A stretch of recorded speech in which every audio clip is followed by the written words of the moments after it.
Dr. Mark Changizi here with your Science Moment. The best ideas to aim for are those that are ridiculous.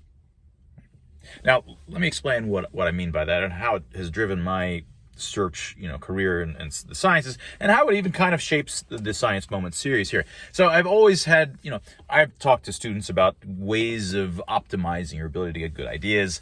Things like being aloof, comes up. And that also, I've talked about this in terms of how some of us maybe had a better chance of avoiding getting swept up in mass hysteria.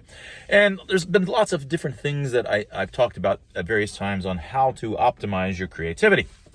But one of these kinds of prescriptive, pieces of advice has been to not even work on problems, ideas that you have. Don't even move forward on an idea that doesn't sound ridiculous. It should sound ridiculous, like crazy and ridiculous, and people should laugh at you when you first say it. Because if you're working on something that sounds fairly reasonable, then, well, by the time you've gone through all of the effort to actually work out the theory and make it kind of a little bit crisper and rigorous and gotten the data and, put it all together to show whether it's true and then published it, gone through all of the rigmarole, it can be 6 months to 6 years, depending on how this works out. And then when you're done, you'll show people and they go, oh yeah, I pretty much expected that, right? You don't want that. Good discoveries are surprising, right? A good discovery that's worth spending part of your life on, a significant period of your life on and time on, are the ones that sound crazy when you first say it. So, offhand, one of the things I constantly talk about is, why we have color vision. Color vision, rather than it being about finding fruit, which was for 100 years that view, I was able to, the idea had come to me through some complicated circumstances. I think it's actually about seeing emotions on bare skin. It's about seeing blood just under the skin that allows you to see emotions. And that sounds kind of crazy. Color vision is about an empath sense. It's an empath sense. That's kind of crazy. Every time I'd mention it back in, I guess, what would it be, early 2000s, people that sounds crazy. How is it that we came to read? Well, letters look like nature. That at first glance sounds nuts. Why do our eyes face forward rather than sideways like bunny rabbits? Because it's a kind of X-ray vision that allows you to see through stuff. It's not actually X-ray. This is just a metaphor. Most of the things that I've worked on, pruny fingers. Why do we get pruny fingers? They're actually rain treads. They're actually optimized to squirt the water out so they don't hydroplane.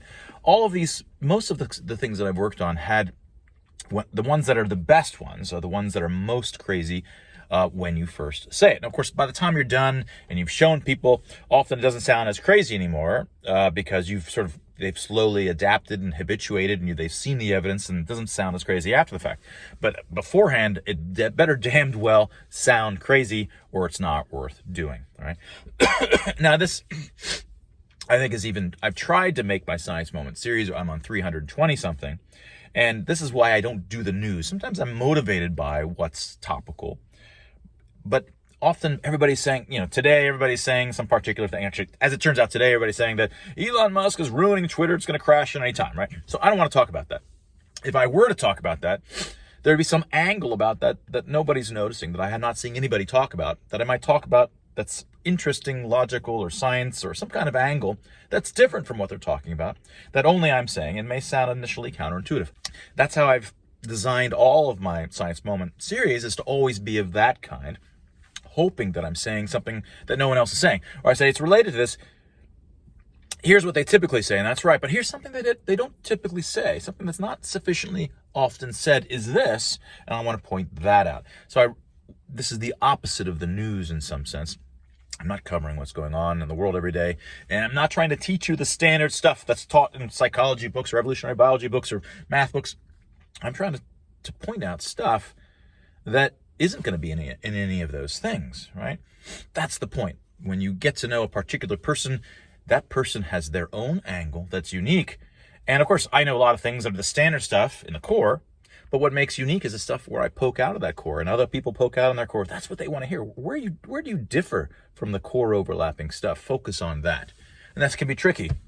Am I going to be able to make it to 520 something episodes of the Science Moment series? Continuing to do that and trying to always be super original and counterintuitive over and over and over again. Well, I never thought I'd make it to 320. So let's see how it goes. And that was your Science Moment.